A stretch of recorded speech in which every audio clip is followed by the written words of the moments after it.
Level 7 was colder than ice. Frost crawled across the walls in vein-like lines, all meeting at a long black seam that wasn't on any blueprint. Our breath smoked. The thermometers lied. We set a camera on a tripod, live feed to the tablet. It showed us in that corridor, then, without a cut, the same corridor empty, same angle. 1 minute later, the frost thickened. Footprints appeared heel to toe across the floor, walking into the seam and vanishing. No door, no gap, just black. A calm voice came through the ceiling. "Do not scream." It follows sound, not our tech, not our channel. The sergeant raised a hand for silence. Even the fluorescent lights seemed to hold their breath. Somewhere, a drip fell. It boomed like thunder. Someone swallowed. The echo ran down the hall like a shout turned inside out. Then his shadow moved. It unhooked from his boots, peeled off the floor and walked ahead of him, flat, obedient, until it reached the seam. It lifted a hand that wasn't a hand and pressed into the black. The wall accepted it like water. On the tablet, the empty corridor feed smiled without a face. The intercom whispered, very close, quieter. 3 days earlier, I'd been Danny Kowalski, communications specialist from Buffalo, sitting in a Vegas diner with eggs getting cold while reading my transfer orders. Area 51, Level 7. Temporal containment assessment. The waitress had lipstick on her teeth when she smiled and asked if I needed anything else. I should have said a different assignment. Sergeant Murphy picked me up at McCarran in a black SUV with tinted windows and no small talk. 26 years military, face like weathered concrete, the kind of man who'd seen enough classified bullshit to sleep soundly. We drove northwest through desert that looked like God's ashtray until we reached a checkpoint that didn't exist on any map. "You ever work with time anomalies, Kowalski?" he'd asked as we descended past Level 3, past Level 5, into the guts of something that shouldn't exist. "No, Sergeant." "Good. Means you won't have preconceptions to get you killed." The elevator stopped at Level 7 with a soft ding that sounded like a funeral bell. The doors opened onto that corridor, the one where shadows disobeyed physics and security cameras lied about what they saw. Thompson and Brennan were already suited up, electromagnetic field detectors beeping like nervous heartbeats on their belts. Thompson looked like he hadn't slept in days. Brennan kept checking his watch, but the hands moved backward. "Gentlemen," Murphy said, his voice barely above a whisper, "welcome to the deepest level of the most classified facility in North America. What's behind that seam has been contained for 47 years. Today we find out why." He handed me a tablet showing temporal readouts that made no goddamn sense. Numbers that shouldn't exist. Time signatures that folded in on themselves. "And if something goes wrong?" I asked. Murphy's smile was colder than the corridor. "Son, wrong already happened here. We're just trying to keep it from getting worse." The silence stretched for 30 seconds that felt like an hour.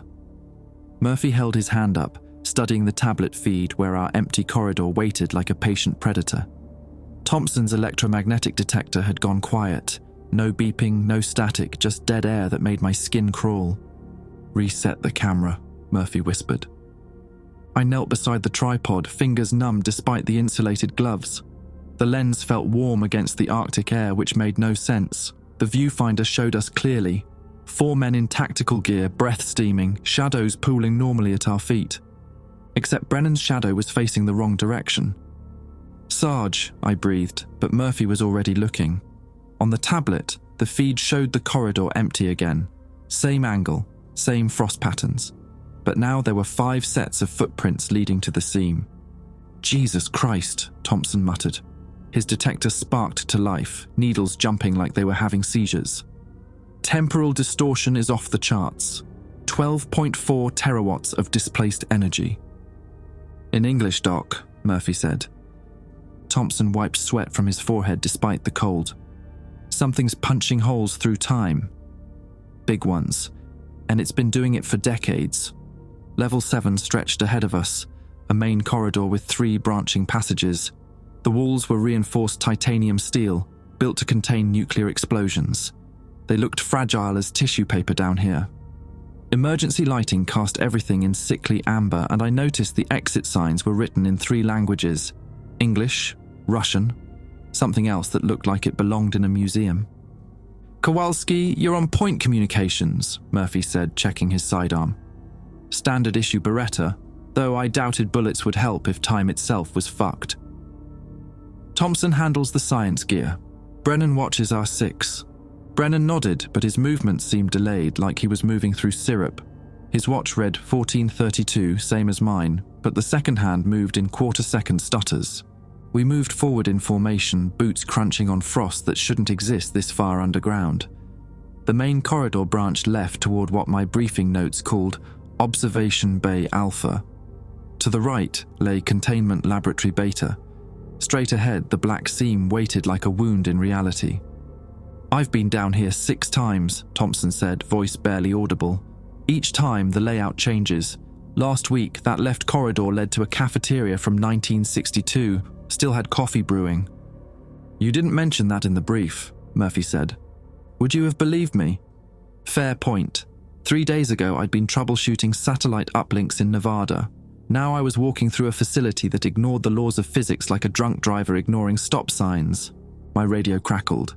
"Team Alpha, this is Control. How's your first look at the neighborhood?" I pressed the transmit button. "Control, Team Alpha. Level 7 is..." I paused, trying to find words that wouldn't get me a psych evaluation. "Level 7 is operational, proceeding with initial survey." "Copy that. Maintain radio contact every 15 minutes. "Roger, Control." But when I checked my watch, 20 minutes had already passed. Thompson knelt beside a wall panel running some kind of scanner over the surface. Temporal flux is strongest near the seam. Whatever's behind there has been bleeding through for years. Decades, maybe. "Bleeding what?" Brennan asked. "Time, memory, possibility." Thompson's scanner emitted a low whine. "The chronometer readings are insane. According to this, parts of this corridor are experiencing Thursday, March 15th, 1977. "That's impossible," I said. "So was flight before the Wright brothers." Murphy approached the seam, careful not to get too close. Up close, it wasn't black. It was the absence of black. A gap in the world that my eyes refused to focus on properly. "Control mentioned this thing has been contained since the late 70s. What happens if containment fails?" Thompson's face went pale. "According to the classified reports I've read, temporal cascade failure. Past and future collapse into the present. Reality tears apart at the quantum level. And the brass wants us to poke it with sticks." "High-tech sticks," Thompson corrected, but his smile looked sick. Brennan wandered toward the left corridor, EMF detector sweeping back and forth. "Hey, anyone else smell that?" I inhaled carefully. Under the metallic tang of recycled air and ozone, something else lingered. Coffee, fresh brewed coffee with a hint of cigarette smoke. "That's the cafeteria," Thompson said. "I told you it's still active." "Frozen in time, but active." "Whose time?" Murphy asked. Before Thompson could answer, my radio burst to life with static that resolved into a voice, clear, calm, speaking with a slight Brooklyn accent. "Testing, testing. Is anybody receiving this transmission? This is Dr. Samuel Holloway, Temporal Research Division, Level 7. Date is March 15th, 1977. We've achieved stable containment of the dimensional rift, but I'm noticing some unusual side effects. Time seems to be bleeding. Please respond if you're receiving this." The transmission cut to static. Murphy's jaw worked silently for a moment. Then, "Control, Team Alpha. We've got a situation down here." No response, just dead air. "Control, Team Alpha, please respond." Nothing. Thompson checked his equipment with hands that shook slightly. "Communications blackout. We're on our own." Brennan called from the left corridor. "Guys, you need to see this. Now." His voice carried a tremor I'd never heard before. Murphy jerked his head toward the sound, and we followed, boots echoing in the impossible cold. The corridor opened into a room that shouldn't exist. 1970s wood paneling, orange shag carpet, a coffee pot still brewing on a hot plate. A desk calendar showed March 15th, 1977. And sitting at the desk, hunched over a notebook, was Dr. Samuel Holloway, still writing, still alive, still trapped in Thursday. "Well," Murphy said quietly, "this just got interesting." Dr. Holloway looked up from his notebook. His eyes were young, maybe 35, but carried the weight of decades. He wore a brown sweater vest over a white collar shirt, typical 1970s academic attire. His hair was perfectly styled, not a strand out of place, as if he'd just walked out of a barbershop. "Our visitors," he said pleasantly, setting down his pen. "I was wondering when someone would finally come check on me. Though I must say, your uniforms are quite futuristic." Murphy exchanged glances with Thompson. I checked my watch, still 2024. Brennan's EMF detector had gone completely silent, like it was holding its breath. "Dr. Holloway," Murphy said carefully, "what year do you think it is?" "March 15th, 1977, of course. Thursday." Holloway chuckled and gestured to his calendar. "Though I'll admit, this has been the longest Thursday of my life. I keep trying to finish this report, but every time I reach the conclusion, I forget what I was writing about." He held up the notebook. Page after page of the same handwriting, the same words, repeated endlessly. Temporal containment holding steady. Minor fluctuations detected at 14:32 hours. Recommend increased monitoring of dimensional aperture. Side effects minimal but concerning. "You've been writing the same report for 47 years, Thompson said. 47! Holloway blinked rapidly. For a moment, confusion flickered across his face. That's impossible. I just started this morning. Had breakfast at 7, checked the containment readings at 9, reviewed yesterday's data." He trailed off, staring at his hands. "What do you remember about the dimensional aperture?" I asked. Holloway brightened. "Oh, that's classified, I'm afraid. But between you and me," he leaned forward conspiratorially, "we've achieved something remarkable. A stable rift through space-time itself. The potential applications are staggering. Instantaneous travel, communication across vast distances, maybe even..." He stopped mid-sentence, blinking again. When he looked up, his expression had reset to pleasant confusion. "Ah, visitors. I was wondering when someone would finally come check on me." "Shit," Brennan whispered. "He's stuck in a temporal loop." Murphy held up a hand for silence. "Doctor, we need you to focus. What happened to the containment on March 15th, 1977? "Containment?" Holloway looked genuinely puzzled. "Containment is perfect, holding steady at all monitoring stations. Though," he frowned, pressing fingers to his temples. "There was something. A sound. Like singing." The coffee pot gurgled behind him. Same rhythm it had probably maintained for decades. The overhead fluorescence hummed with that particular frequency that made your teeth itch. Everything in this room was frozen in perfect, horrifying preservation. "Doctor," Thompson said gently, "we're going to need you to think very carefully. What was making the singing sound?" Holloway's face went pale. His pen slipped from his fingers and clattered to the floor, a sound that seemed impossibly loud in the frozen moment. It came from behind the aperture. Not from our dimension, but from the other side. At first we thought it was harmonic resonance from the dimensional field generators. But it wasn't, Murphy said. "No," Holloway's voice dropped to a whisper. "It was calling something through quote." The temperature in the room plummeted. Frost began forming on the wood paneling, delicate crystal patterns that spread like living things.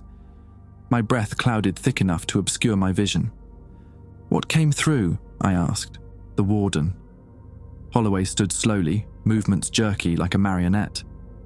"That's what we called it. Not because it guarded anything, but because it..." He struggled for words. "It collected things. Collected moments. Collected us." Thompson's scanner exploded back to life, needles spinning wildly. Temporal distortion spiking. Whatever he's remembering, it's affecting the local space-time continuum. The warden could step between seconds, Holloway continued, his voice taking on a dreamy quality. Move through time like we move through rooms. It would touch you and steal your now, trap you in a single moment forever. Dr. Rodriguez was the first. He's still in the laboratory, stuck at 1431, trying to turn off an alarm that never stops ringing. Where is it now? Murphy asked. Holloway smiled, and the expression was wrong. Too wide, too knowing. It's here. It's always here. It's been watching you since you entered level 7. The lights flickered. In the brief darkness, I saw something move. A shadow that didn't belong to any of us, sliding across the wall behind Holloway's desk. When the light steadied, it was gone. We need to go, Brennan said, backing toward the door. Now. But when I turned to follow him, the corridor had changed. Instead of the titanium walls we'd walked through minutes ago, we faced wood paneling that stretched in both directions. The institutional lighting had been replaced by dim, incandescent bulbs. The air smelled of cigarettes and anxiety. Welcome to 1977, Holloway said pleasantly. Population, everyone who ever entered level 7. Murphy drew his sidearm, though I suspected bullets would be about as useful as harsh language. How do we get back? Back. Holloway tilted his head like a confused dog. Oh, you can't go back. The warden doesn't allow departures, only arrivals. Thompson's equipment was going haywire now, sparks flying from the circuits. The temporal field is collapsing. Reality is inverting on itself. From somewhere down the panelled corridor came the sound Holloway had described, singing, not quite human, not quite machine. A melody that seemed to bypass the ears and resonate directly in the bones. It was beautiful and terrible, like a lullaby sung by something that had never been alive. It's coming, Holloway whispered, sitting back down at his desk. He picked up his pen and resumed writing. Temporal containment holding steady. Minor fluctuations detected at 1432 hours.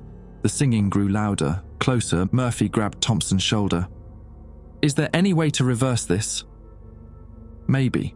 Thompson was frantically adjusting dials on his scanner. If we can reach the original dimensional aperture, we might be able to destabilize the temporal field, but it would require precise timing and… English, Doc. We blow up the black seam. What's the downside? Best case scenario? We die instantly. Worst case. We get scattered across the timeline, experiencing every moment of our lives simultaneously for eternity. Murphy considered this for exactly 2 seconds. Better than staying here. Lead the way.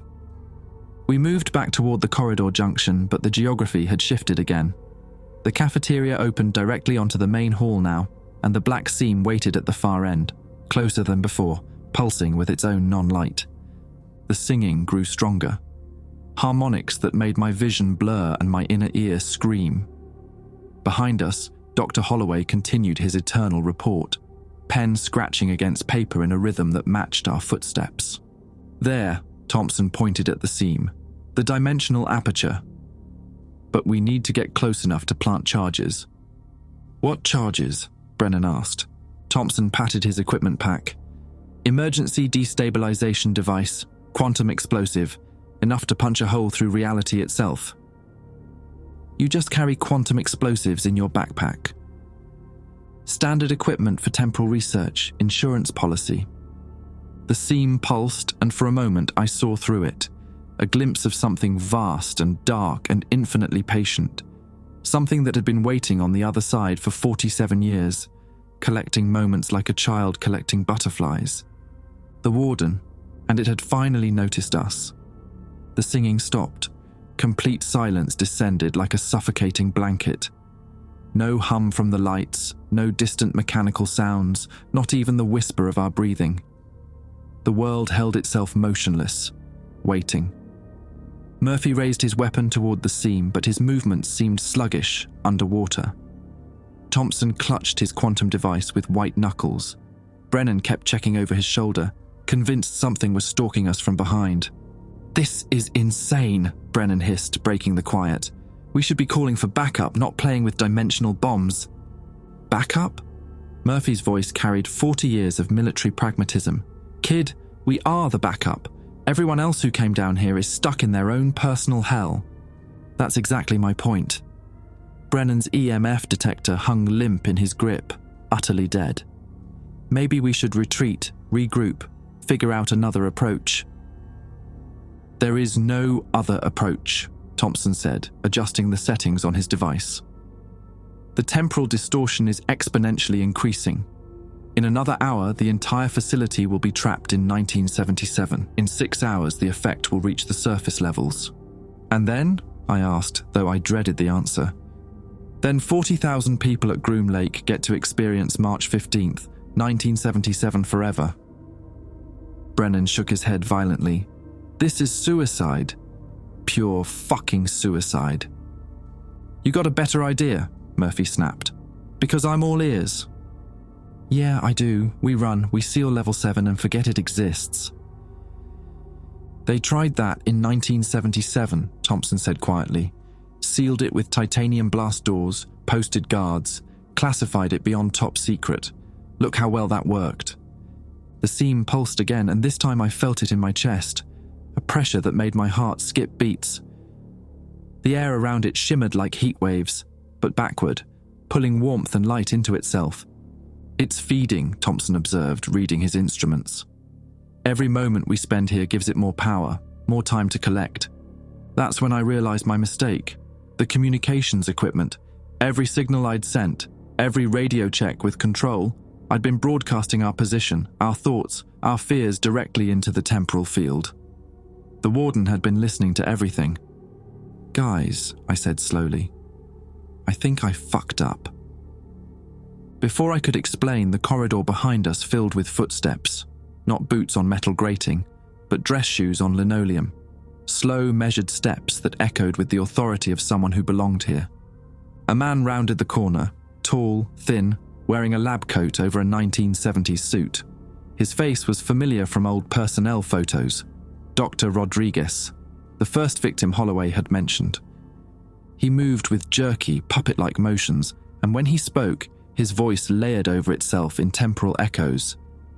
Attention all personnel. Lockdown procedures are now in effect. Please remain calm and report to designated safe areas. Rodriguez died 47 years ago, Thompson whispered.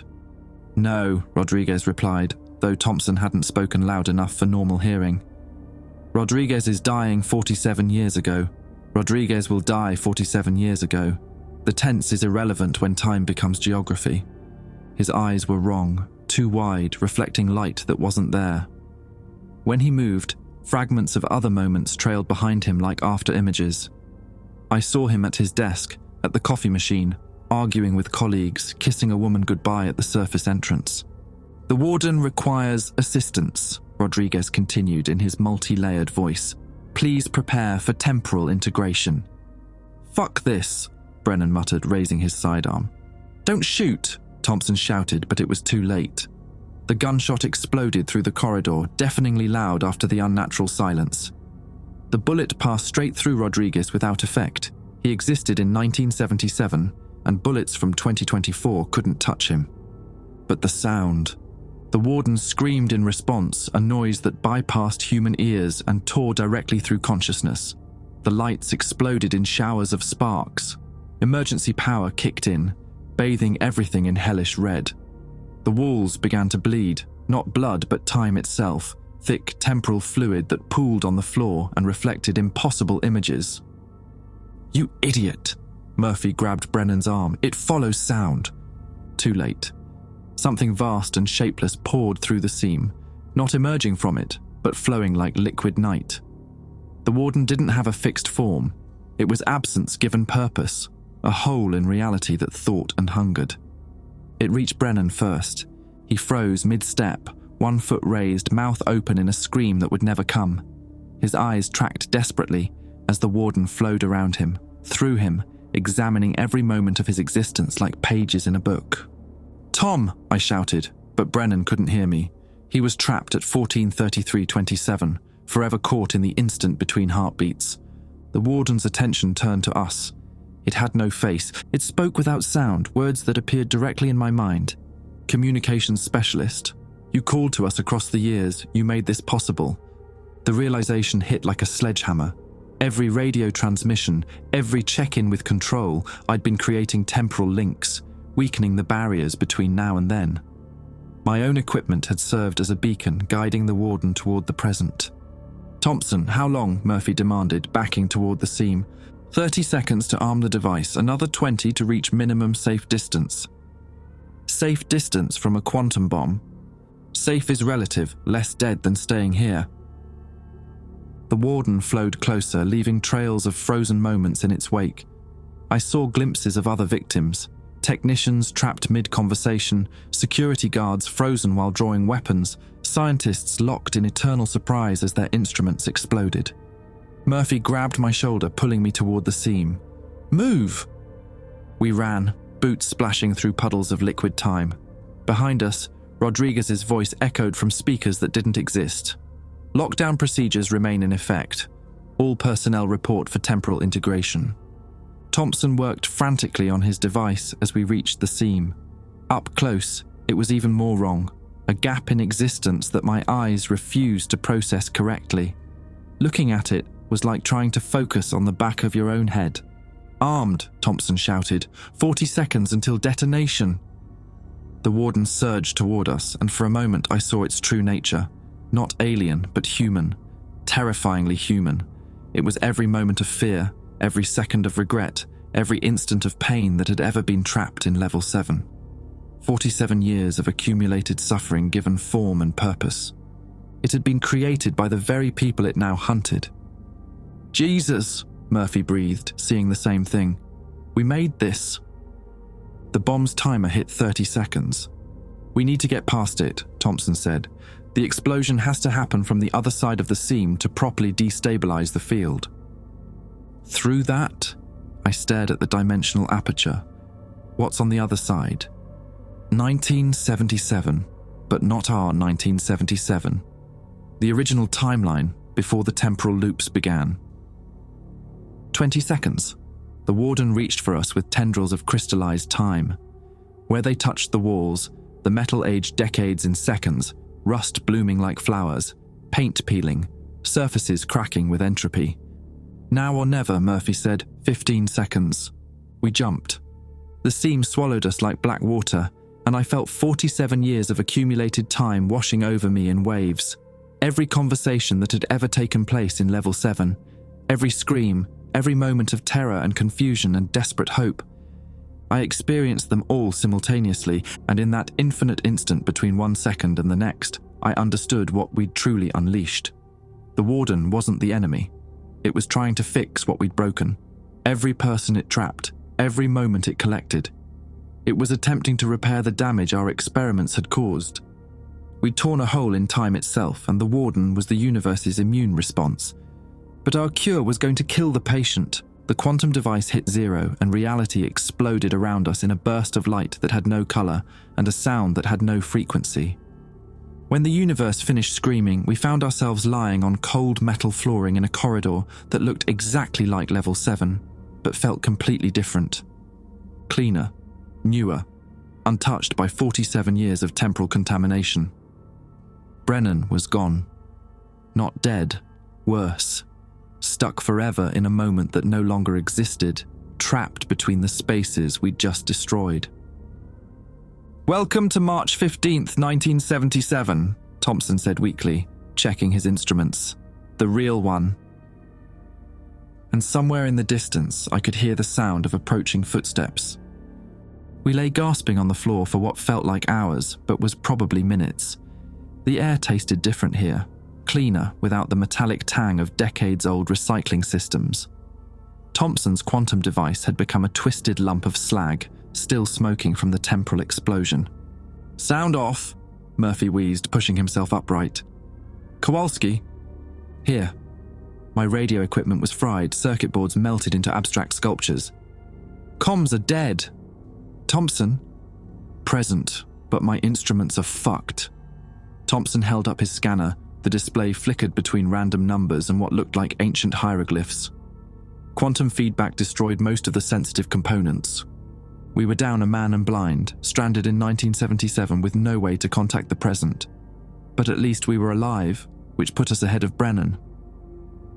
Murphy helped me to my feet. The corridor looked identical to the one we'd left, but subtle differences nagged at me. The walls were pristine, unmarked by decades of maintenance. The lighting was slightly different, warmer, less efficient. Even the air circulation sounded different, fresher. "This is the original timeline," Thompson said, trying to coax life from his ruined equipment. "Before the temporal contamination began spreading, we're seeing level 7 as it existed on the day of the first breach." "Which means," I asked, "which means we can prevent it from happening?" The approaching footsteps I'd heard earlier grew louder, multiple people moving with purpose down the main corridor. Voices carried ahead of them, urgent, professional, speaking in the clipped tones of people dealing with an ongoing crisis. "Hide!" Murphy whispered, pulling us into an alcove.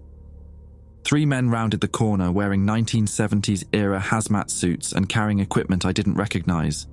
The lead figure was clearly in charge, tall, authoritative, with prematurely grey hair visible through his helmet's faceplate. "Containment is holding for now," he was saying into a handheld radio, "but the dimensional aperture is expanding. We need to execute Protocol 7 before it reaches critical mass." Dr. Whitmore, one of his companions, replied, "Protocol 7 hasn't been tested. The theoretical models suggest." "The theoretical models didn't account for this level of temporal bleed," Whitmore snapped. "We're past the point of caution." I grabbed Murphy's arm. Dr. James Whitmore. I'd seen that name in classified files, Director of Temporal Research Division, 1975 to 1978. Officially died in a lab accident. But here he was, very much alive, discussing protocols that didn't exist in any documentation I'd read. The team moved past our hiding spot toward the dimensional seam. Through gaps in their conversation, I caught fragments. Acceptable losses for national security. Soviet temporal weapons program. Sacrifice level 7 staff if necessary. Thompson grabbed my shoulder, pointing at his partially functional scanner. The display showed energy readings that spiked every time Whitmore spoke. Not temporal distortion, something else. Something that suggested Whitmore wasn't entirely human anymore. "We need to follow them," Murphy whispered. "Are you insane?" I hissed back. "These are the people who caused the original breach." "Exactly, which means they know how to stop it." We crept behind the 1977 research team, staying far enough back to avoid detection. Their destination was obvious, the dimensional seam, but in this timeline it was smaller, more controlled. Instead of the gaping wound we'd seen, this was a precise circular aperture held open by massive electromagnetic field generators. Through the aperture, I glimpsed something that made my stomach lurch. Not the void we'd expected, but another facility. Soviet, judging by the Cyrillic lettering on the walls. Scientists in different uniforms working on identical equipment. "Christ," Murphy breathed. "They're connected to the Russians." "Not connected," Thompson corrected, studying his readings. "Competing. Both sides are trying to weaponize dimensional travel. Each facility is trying to break through to the other's timeline." Whitmore's team reached the aperture and began setting up additional equipment. Their movements were practiced, efficient, suggesting they'd done this before. Multiple times. "Phase 3 initiated," Whitmore announced into his radio. "Beginning temporal cascade induction." "Sir," one of his assistants said nervously, "the Soviet facility is showing increased activity. They're attempting to destabilize our aperture." "Expected. That's why we're implementing Protocol 7. Whitmore's voice carried a coldness that had nothing to do with the air temperature. Temporal warfare requires sacrifice. Protocol 7 turned out to be horrifying in its simplicity. Instead of trying to close the aperture safely, they were going to overload it, create a temporal explosion that would destroy both facilities simultaneously. The American installation would be lost, but so would the Soviet one, preventing either side from gaining a strategic advantage. Everyone on level 7 was considered acceptable collateral damage. "The timeline's been changed," Thompson whispered urgently. "In our reality, the accident happened by mistake. Here, it's intentional." Whitmore is planning to murder his entire staff to win a temporal arms race. How long do we have? Murphy asked. Thompson squinted at his damaged scanner. Protocol 7 initiates in 90 minutes. Once it starts, the cascade is irreversible. Both facilities get erased from existence, taking everyone inside with them, including us. Including us. I studied Whitmore's team, counting weapons and tactical positions. We could stop them. Take out the field generators, abort the protocol. With what? Murphy gestured to our ruined equipment. Thompson's scanner is dead, my sidearm is 47 years out of date, and your radio gear is slag. We have something they don't, Thompson said slowly, which is knowledge of the future. We know Protocol 7 fails, at least partially.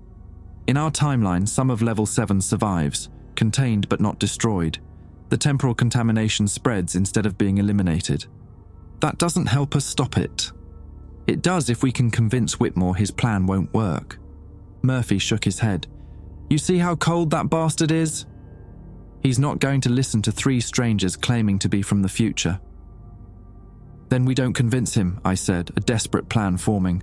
We sabotage the protocol ourselves. How? I pointed to the electromagnetic field generators. Those are maintaining the aperture stability. If we can overload them at the right moment, we could destabilize the dimensional field without creating a cascade. And if we're wrong, then we die 47 years early instead of 90 minutes from now. Thompson was already moving, circling toward the generator controls.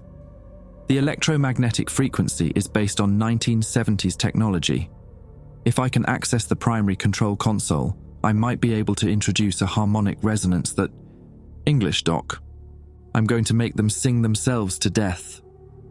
Whitmore's voice echoed across the chamber. Protocol 7, Phase 4. 60 minutes to cascade initiation. Whatever we were going to do, we had 1 hour to do it. Murphy checked his weapon, even though ammunition from 2024 wouldn't work in 1977 any better than it had worked against Rodriguez. Kowalski, you're our communications expert. Can you tap into their radio system, maybe call in some kind of abort order? With what equipment? Improvise, use whatever's available. I looked around the 1977 facility, noting the primitive but functional radio setup. If I could patch into their communication network, maybe broadcast a fake abort order from higher authority. It's worth a shot, I said, but if this goes wrong... When this goes wrong, Murphy corrected grimly, we'll deal with it. Thompson was already at the generator controls, hands flying over 1970s-era switches and dials. I need 15 minutes to set up the harmonic cascade. You have 10, Murphy said, watching Whitmore's team prepare their equipment with military precision. Then we'd better pray that 47 years of technological advancement is enough to outsmart these bastards. As if summoned by our conversation, Whitmore turned directly toward our hiding spot. His eyes were wrong, too bright, reflecting light that wasn't there. When he smiled, it was with knowledge he shouldn't possess. Gentlemen from 2024, he called out pleasantly, please join us. We've been expecting you. We emerged from our hiding spot with hands raised, Murphy's useless weapon holstered. Whitmore's smile never wavered as his team surrounded us with 1970s-era stun rods, primitive but effective. Up close, his wrongness was more apparent. His skin had a waxy quality, like preserved flesh, and his movements were too precise, too calculated. Dr. James Whitmore, he said, extending a hand I had no intention of shaking. Though I suspect you already know that, Specialist Kowalski. How do you know our names? Thompson demanded. Because 47 years from now, you're going to send me a message. Whitmore gestured to a bank of equipment I hadn't noticed before, advanced computers that looked decades ahead of 1977 technology. Temporal communication works both ways, gentlemen. Your radio transmissions don't just travel through space, they travel through time. The pieces clicked together with sickening clarity. Every check-in I'd made with control, every status report, every goddamn word I'd spoken into my radio had been received here in 1977, giving Whitmore detailed knowledge of our mission. You've been planning this for 47 years, I said. Planning? No, reacting. Your arrival was always inevitable, Dr. Kowalski. A temporal loop that ensures its own existence. Whitmore walked to the dimensional aperture, gazing through it at the Soviet facility beyond. Do you know what's really happening here? Temporal weapons research, Murphy said. Close but incomplete. We're not building weapons, we're building a way out. Thompson's damaged scanner chose that moment to flicker back to life, displaying readings that made him go pale. The dimensional aperture isn't connecting to the Soviet Union. It's connecting to our timeline, to 2024. Precisely. The Soviet facility you see through the aperture is actually your own Level 7, 47 years in the future. Protocol 7 isn't designed to destroy both installations.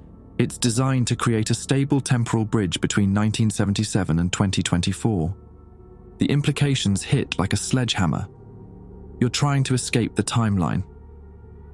The Cold War ends badly for everyone involved, specialist. Nuclear winter, global devastation, the collapse of civilization itself. But if we can establish a permanent connection to the future, we can evacuate key personnel to a timeline where humanity survives. At the cost of everyone in both timelines, Murphy said, acceptable losses for species survival. One of Whitmore's assistants approached nervously. Sir, we're detecting temporal disturbance in the evacuation queue. Someone's interfering with the primary field generators. Whitmore turned to us with that horrible smile. Ah yes, Dr. Thompson's sabotage attempt. Did you really think we wouldn't notice? Thompson stepped back, but Whitmore's guards were already moving. They dragged him away from the generator controls, revealing the harmonic feedback device he'd been installing, a jury-rigged contraption of 2024 components grafted onto 1970s technology. Ingenious work, Whitmore observed, examining Thompson's device. 47 years of advancement compressed into 15 minutes of improvisation. Unfortunately, it's also precisely what we need to stabilize the temporal bridge. What? Thompson struggled against his captors. Your harmonic feedback device will eliminate the dimensional fluctuations that have been preventing stable passage between timelines. We couldn't have completed Protocol 7 without it. The betrayal wasn't from our team, it was the mission itself. We'd been manipulated into providing the final component Whitmore needed to complete his temporal evacuation system. 50 minutes to initiation, one of the technicians announced. Murphy tensed, calculating odds and distances. I knew that look. He was preparing to do something spectacularly suicidal. Even if you open a stable bridge, you can't evacuate 40,000 people in 50 minutes. We're not evacuating 40,000 people. We're evacuating 40 essential personnel. The rest of Groom Lake will be, regrettably, lost when the temporal cascade consumes this timeline. You're talking about genocide. I'm talking about triage. Sometimes you have to amputate a limb to save the patient. The dimensional aperture pulsed, and through it I saw our own Level 7 more clearly. Not empty and pristine, but populated with people in 2024-era clothing. Scientists and military personnel who looked remarkably similar to Whitmore's 1977 team. Jesus, I breathed. You've already done this multiple times. 17 successful temporal evacuations across various timeline branches. Each time, we preserve a core group of essential personnel while allowing the damaged timeline to collapse. Humanity survives, just edited for efficiency. Thompson broke free from his guards long enough to grab the harmonic device. I can reverse the polarity, create destructive interference instead of stabilization. He twisted several components before a stun rod dropped him, but his modifications held. The device sparked and shifted frequency, emitting a low whine that made the air itself seem to vibrate. Damn, Whitmore said mildly. That's unfortunate. The dimensional aperture began fluctuating wildly. Through it, I saw our 2024 Level 7 starting to warp and fold. The walls bent at impossible angles, gravity shifted in localized pockets, and the people inside moved in stuttering slow motion as time itself became unstable. Temporal cascade initiation moved to immediate, a technician announced, panic creeping into his voice. Field generators are overloading. Acceptable, Whitmore said. Begin emergency evacuation. Essential personnel only. His team rushed toward the aperture, carrying briefcases full of documentation and hard drives containing 47 years of temporal research. But the unstable field was making passage dangerous. The first evacuee stepped through and emerged in 2024, missing his left arm, the limb sheared off by temporal displacement. "Sir, the bridge is collapsing," another technician reported. "Evacuation is no longer safe." Then we implement the contingency protocol. Murphy caught my eye and mouthed a single word. Run. The contingency protocol turned out to be devastating in its simplicity. Instead of evacuating to 2024, Whitmore was going to collapse both timelines simultaneously, preserving only himself in a temporal pocket that existed outside normal space-time. "I've spent 47 years preparing for this moment," Whitmore announced, walking to a control console covered in switches and warning labels. "Temporal isolation protocols. I'll exist in a stable bubble while both timelines destroy each other, then emerge into whichever reality proves most viable." "You're talking about murdering billions of people," Thompson said weakly from the floor. "I'm talking about evolution. Humanity's next step requires difficult choices." The facility began shaking as temporal stress fractures spread through the walls. Reality was becoming negotiable. I watched a section of floor exist as both concrete and carpet simultaneously, overlapping possibilities trying to coexist in the same space. Murphy made his move, diving for the emergency shutdown controls, but Whitmore was ready. A stun rod caught Murphy's center mass, dropping him convulsing beside Thompson. I was alone, facing a madman with 47 years of planning and the power to rewrite reality itself. "Your communications equipment," Whitmore said pleasantly. "I need the quantum entanglement transmitter from your radio pack. It's fried, destroyed in the temporal jump." "No, specialist." "You're remarkably resourceful. I'm sure you preserved some components." His smile was patient, predatory. "The transmitter will allow me to maintain contact with the viable timeline after the collapse. Without it, I risk emerging into a dead universe."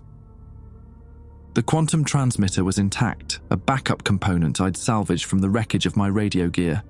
It was our only chance to call for help, to warn someone about what was happening. It was also apparently the final piece of Whitmore's doomsday device. 40 minutes until cascade initiation, the automated system announced. The countdown was beyond manual override now, locked into an unstoppable sequence. Through the dimensional aperture, I watched our 2024 facility continue to fold in on itself. People were screaming, running, trying to escape as their reality became geometry homework from hell. Some of them looked familiar. Control technicians I'd worked with, security personnel who'd briefed us before the mission. They were all going to die because I'd carried a quantum transmitter into 1977. Whitmore extended his hand expectantly. "The transmitter specialist. Don't make this more difficult than necessary." I looked at Murphy and Thompson, both unconscious but still breathing, at the countdown timer showing 38 minutes until total timeline collapse, at the dimensional aperture showing 2024 level 7 literally tearing itself apart, at Whitmore, who had orchestrated 47 years of temporal manipulation for the chance to survive the end of everything. "You want the transmitter?" I asked, pulling the device from my gear. "Very much so." I held it up, finger poised over the activation switch. "Then let's see if you can catch it." I threw the transmitter directly into the dimensional aperture, where it vanished into the chaos of collapsing 2024. Whitmore lunged after it with a scream of rage that echoed across both timelines. The aperture flickered and began contracting. Without the quantum transmitter to maintain the connection, the bridge between 1977 and 2024 was destabilizing. "You've doomed us all," Whitmore snarled, grabbing a weapon from one of his guards. "Good," I said, "that was the plan." 35 minutes to cascade initiation, and I was alone with a madman as reality collapsed around us. Whitmore's weapon was a prototype pulse rifle, probably decades ahead of anything the public military had in 1977. He held it with the casual competence of someone who'd killed before, many times, across multiple timelines. 34 minutes, the automated system announced with cheerful indifference. You realize what you've done? Whitmore advanced slowly, keeping the rifle trained on my chest. Without the quantum transmitter, I can't maintain temporal isolation. When the cascade completes, I die with everyone else. Breaks my fucking heart. It should break your heart, specialist. Because now there's no way to warn the other timelines. The cascade will spread beyond just 1977 and 2024. Every parallel reality, every possible future, all of it collapses into temporal singularity. The weight of that hit me like a punch to the gut, not just our world, but infinite worlds. Every choice that had ever created a branching timeline, every moment where history might have gone differently, all of it compressed into nothingness. I'd condemn not just billions, but billions of billions. There has to be another way, I said, backing toward the electromagnetic generators. Oh, there is, but it requires a sacrifice you're not prepared to make. Behind Whitmore, Murphy was stirring weakly. Thompson remained unconscious, blood trickling from his nose where the stun rod had caught him. Through the dimensional aperture, I could see 2024 Level 7 becoming something that Escher might have painted during a psychotic break. Corridors that led to themselves, rooms that existed inside other rooms, people walking on ceilings that were simultaneously floors. The countdown hit 33 minutes, and I found myself thinking about Buffalo. Not the city itself, but the moment that had changed my life. I was 12, living with my aunt after my parents died in a car accident. She'd been trying to call my uncle in Detroit, but the phone lines were down after an ice storm. I'd jury-rigged a ham radio from spare parts, managed to get a signal through when nothing else would work. That was the moment I'd fallen in love with communications, the ability to reach across impossible distances and make contact when everything else failed. Now my specialty had become humanity's doom. Tell me about the other way, I said. Whitmore smiled but kept the rifle steady. Manual override of the temporal cascade. It requires someone to enter the dimensional field directly, become part of the equation instead of fighting it. And whoever does it gets distributed across every timeline simultaneously. You experience every possible version of your life at once, forever. Every choice you made and didn't make, every path you took and didn't take. Infinite consciousness spread across infinite possibilities. That doesn't sound like death. It's worse than death. It's existence without focus, awareness without coherence. Imagine trying to have a conversation where every word is spoken by a different version of yourself, in a different timeline, about a different life. The dimensional aperture flickered, and for a moment I saw something impossible, another version of myself, dressed in different clothes, standing in a level 7 that was covered in ice.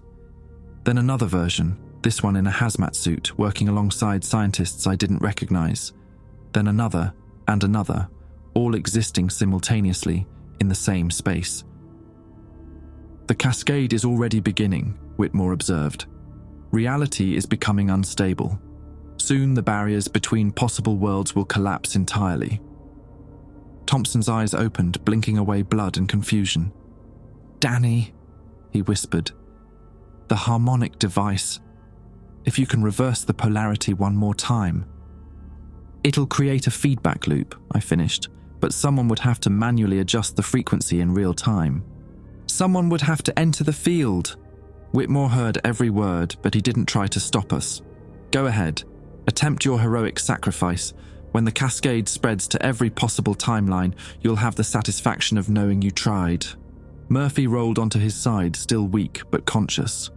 How many people know about the temporal research? Classified information, Whitmore said automatically. How many? Murphy's voice carried command authority that even a madman had to respect. 731 active personnel across 17 timeline branches. And how many innocent people die if this spreads?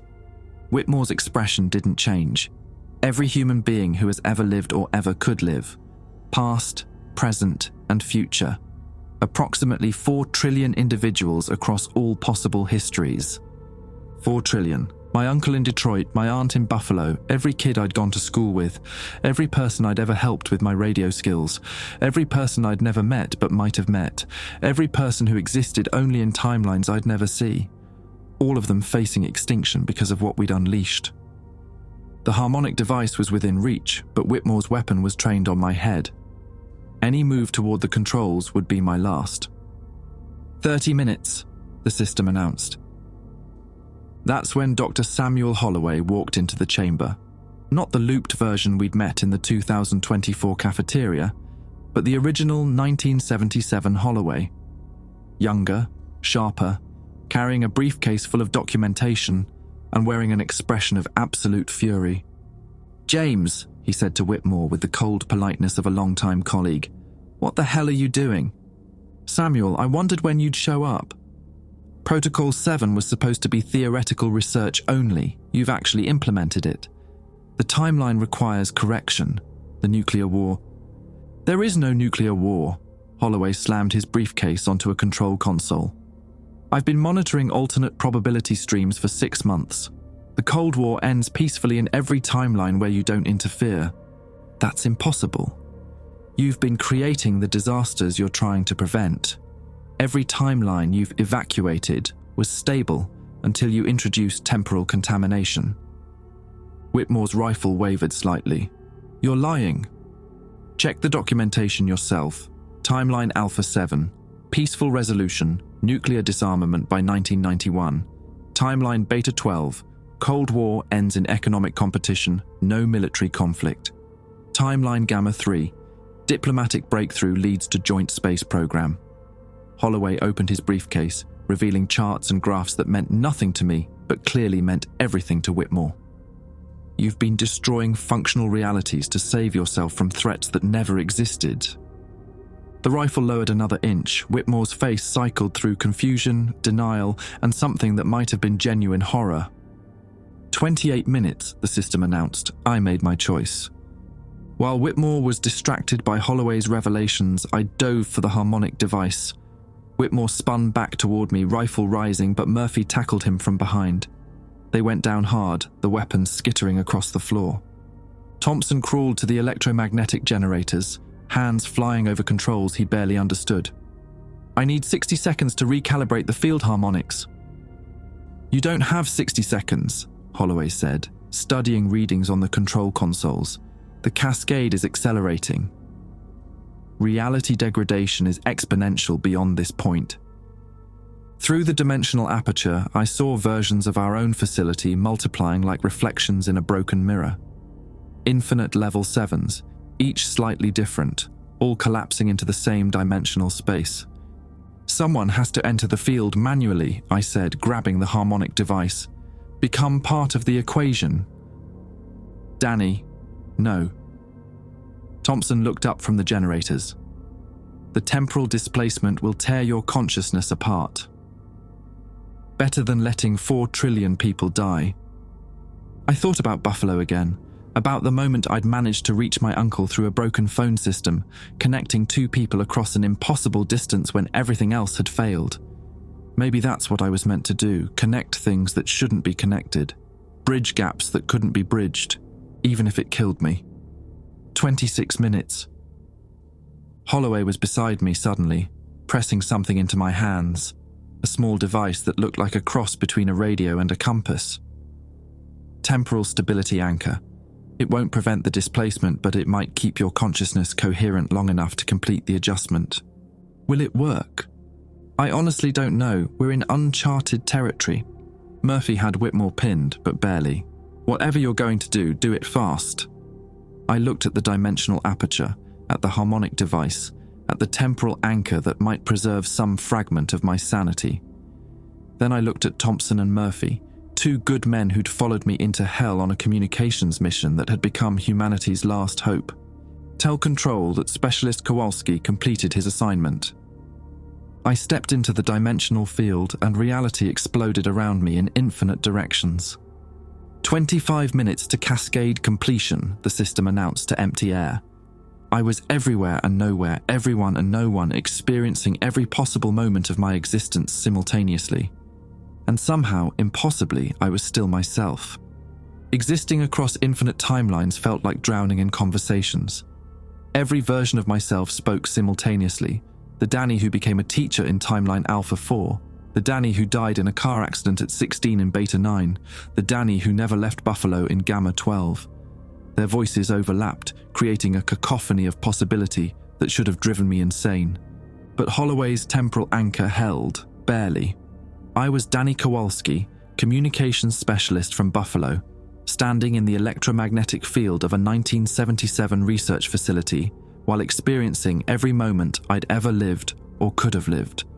The harmonic device was in my hands, all of my hands, across every timeline where I'd made this choice. 24 minutes until cascade completion. The physical battle came first. In timeline Delta 7, I was fighting Whitmore hand-to-hand while adjusting the harmonic frequency. In timeline Epsilon 2, I was being shot by security guards while trying to reach the controls. In timeline Zeta 15, I was already dead, killed by temporal displacement, but somehow still working to complete the mission.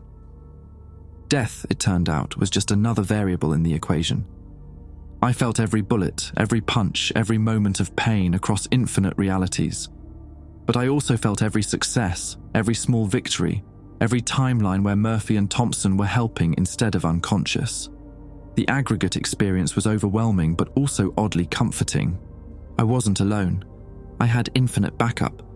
The harmonic device required precise calibration, frequency adjustments measured in microscopic increments. Too high and the dimensional field would collapse catastrophically. Too low and the cascade would continue spreading. I had to find the exact resonance that would stabilize both timelines without destroying either. In timeline Alpha 1, I turned the dial 3 degrees clockwise. Reality screamed. The cascade accelerated. In timeline Alpha 2, I turned it 5 degrees counterclockwise. The field destabilized. Both facilities exploded. In timeline Alpha 3, I tried a different approach. Rapid oscillation between frequencies, creating a standing wave pattern that neither timeline could lock onto. That worked. Sort of. The immediate collapse stopped, but the long-term damage was incalculable. I'd bought time, not salvation. 22 minutes. The mental battle was harder. Infinite versions of myself began arguing about the best approach. The teacher Danny advocated for methodical experimentation. The dead Danny insisted that sacrifice was the only solution. The never-left Buffalo Danny wanted to run home and pretend none of this had ever happened. Focus, I told myself across every timeline. Focus on the mission. But which mission? In some realities, the goal was stopping the cascade. In others, it was preserving level 7. In a few twisted timelines, I was actually working with Whitmore to evacuate essential personnel. The temporal anchor flickered. My consciousness began fragmenting, each timeline pulling me in a different direction. I was losing coherence, becoming just another voice in the infinite cacophony. That's when I remembered my uncle in Detroit. Not the successful contact I'd made as a kid, but the failed attempts that came first. Hours of static, broken signals, frequencies that carried nothing but noise. I'd learned that communication wasn't about finding the perfect frequency. It was about persistence, about trying again and again until something connected. I stopped trying to find the single correct harmonic adjustment. Instead, I became a communications array spanning infinite realities, each version of myself broadcasting a slightly different frequency. Collectively, we covered every possible resonance, creating a spectrum of solutions that reality could choose from. The cascade stuttered, confused by the conflicting signals. 20 minutes. The ethical battle was the worst. In some timelines, saving both facilities required sacrificing individual people. In timeline Mu 7, I had to let Thompson die to prevent him from triggering a secondary cascade. In timeline Nu 3, I saved everyone by condemning a parallel timeline where my aunt still lived. Every choice created ripples. Every life saved in one reality meant death in another. I was playing God with infinite possibilities, and every decision carried moral weight that threatened to crush me. There has to be a better way, I said to myself across 1,000 realities. There is, replied the version of me who'd become a priest in timeline Omega 9. Accept that you can't save everyone.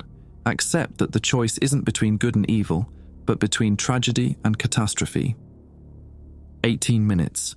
The cascade was learning. It began adapting to my interference, creating counter-harmonics that neutralized my efforts. Worse, it started targeting the timelines where I was most successful, collapsing those realities first. I was losing ground. For every frequency I stabilized, the cascade destabilized 3 others. In timeline Phi 12, Holloway appeared beside me in the dimensional field. "Danny, you need to make a choice. You can stabilize this timeline completely, but it requires collapsing all the others. One reality survives, but every other possibility dies. How many people?" This timeline has approximately 8 billion humans across all time periods. The parallel timelines collectively contain 4 trillion. The math was simple. Save 8 billion by killing 4 trillion. 15 minutes. "There's another option," said the version of me from timeline Chi 4 where I'd studied quantum physics instead of communications. "Instead of trying to save any specific reality, we could create a new one. Merge the stable elements from multiple timelines into a hybrid reality." "What happens to the people who don't fit the merger?" "They transition, become quantum possibilities rather than concrete individuals." "You're talking about murdering 3.5 trillion people." "I'm talking about giving them existence in a different form." 13 minutes. The temporal anchor was failing. My consciousness across multiple timelines began to blur together. I was Danny the communications specialist, and Danny the teacher, and Danny the physicist, and Danny the priest, and Danny the corpse. All simultaneously, none completely. But I was still myself. Somehow, impossibly, the core of who I was remained intact. That's when I understood. The solution wasn't about choosing between timelines or saving specific realities. It was about communication. I stopped trying to control the cascade and started trying to understand it. Instead of fighting the temporal distortion, I listened to it, like tuning a radio through static, searching for the signal hidden in the noise. The cascade wasn't random destruction, it was a message. 11 minutes. Reality was trying to repair itself, but it didn't know how. The dimensional breach had created a wound in the fabric of existence, and the cascade was the universe's attempt at healing. But like an immune system attacking healthy tissue, the repair process was destroying what it was trying to save. I opened a communication channel across all timelines, broadcasting on every frequency simultaneously. "This is Specialist Danny Kowalski to Universal Consciousness. We hear you. We understand. Stop the attack. We'll help you heal." The cascade paused. 10 minutes. For a moment that lasted eternity, I was in direct communication with the universe itself. Not God, not some cosmic intelligence, but the fundamental force that maintained the boundaries between possible and actual, between what was and what could be. It was afraid. The dimensional breach had hurt it in ways beyond human comprehension. The cascade wasn't an attack, it was panic, a reflexive attempt to contain damage it didn't understand. "We can fix this," I broadcast across infinite realities, "but you have to trust us. Stop the cascade. Let us work." 8 minutes. The universe listened.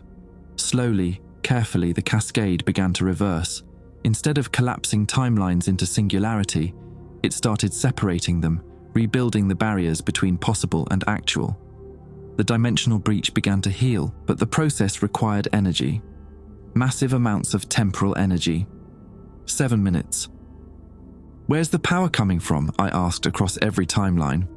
The answer came from the version of myself who'd never made it out of Buffalo. From us. From every version of ourselves that's stabilizing the harmonic frequencies. We're the battery powering the repair. What happens to us? We become part of the solution. Permanently. 5 minutes. I felt my consciousness across infinite timelines beginning to fade, absorbed into the fundamental structure of space-time itself. I was becoming the communication system that kept reality stable, the eternal frequency that prevented future dimensional breaches. It wasn't death, it was transformation. 4 minutes. In timeline Alpha 1, Murphy and Thompson watched my body fade like morning mist. In timeline Beta 7, Holloway recorded my disappearance for posterity. In timeline Gamma 15, Whitmore wept for reasons he couldn't explain. 3 minutes. I tried to speak, to leave some final message, but my voice was already part of the cosmic background radiation, the static that filled empty space between stars. 2 minutes. The dimensional breach sealed itself with a sound like reality taking its first breath. The cascade stopped. The timeline stabilized. 1 minute. I was everywhere and nowhere, everyone and no one. But I was still myself, still Danny Kowalski from Buffalo, still the communications specialist who'd learned to reach across impossible distances. 0. Level 7 was silent, pristine, empty, and somewhere in the static between radio stations, if you knew how to listen, you could hear me calling home. 6 months after the Level 7 incident, Sergeant Murphy sat in a VA hospital in Las Vegas, staring at a radio that shouldn't work. The doctors said his hearing was damaged, probably permanent. Tinnitus from equipment malfunction during classified testing. They prescribed white noise machines and antidepressants. They didn't understand that the ringing in his ears wasn't medical. It was Danny. Thompson visited twice a week, bringing coffee and conspiracy theories. The official report blamed a contained temporal research accident for the loss of specialist Daniel Kowalski. No body recovered. No explanation for how Murphy and Thompson had survived when sophisticated equipment couldn't even function in the affected area. "I keep picking up his voice," Murphy said during one visit, adjusting the radio's frequency dial. "Not words, just patterns, like he's trying to tell us something." Thompson nodded. He'd been experiencing the same phenomenon in his own research. Every electromagnetic reading contained subtle anomalies, background frequencies that resembled human speech cadence.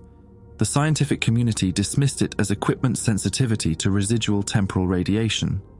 But Thompson knew better.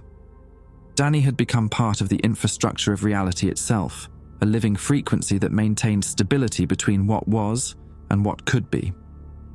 The official story was simpler. Level 7 had been permanently sealed after a catastrophic containment failure. Dr. James Whitmore was listed as deceased, killed in the same accident that claimed specialist Kowalski. Dr. Samuel Holloway had been transferred to a psychiatric facility where he spent his days drawing impossible equations on napkins and insisting that time was held together by radio waves. No one mentioned the 47 years of timeline manipulation. No one discussed the near collapse of reality itself. The files were classified beyond black, buried in archives that didn't officially exist. Area 51 continued its work, but Level 7 remained empty. Security cameras showed nothing but pristine corridors and equipment that hummed with faint electromagnetic activity. Maintenance crews reported that the radios worked better down there than anywhere else in the facility. Perfect clarity, no static, signals that could reach impossible distances. They didn't realize they were talking through Danny. Murphy finished his coffee and stood to leave. The radio crackled with afternoon static, but underneath the white noise, he heard something that made him pause. 3 short pulses, 3 long, 3 short. Morse code for SOS, repeated in a rhythm that matched the breathing of someone from Buffalo who'd learned ham radio from Spare Parts and Determination. "Still trying to get through," he whispered to the empty room. The radio went quiet. Outside the hospital, Las Vegas sprawled under desert sun, oblivious to how close it had come to never existing. Traffic moved in predictable patterns. People went about their lives without knowing that reality itself had been saved by a communications specialist who'd chosen to become the message instead of delivering it. In quantum research facilities around the world, scientists noticed improved stability in their dimensional experiments. Particle accelerators ran smoother. Radio telescopes received clearer signals from deep space.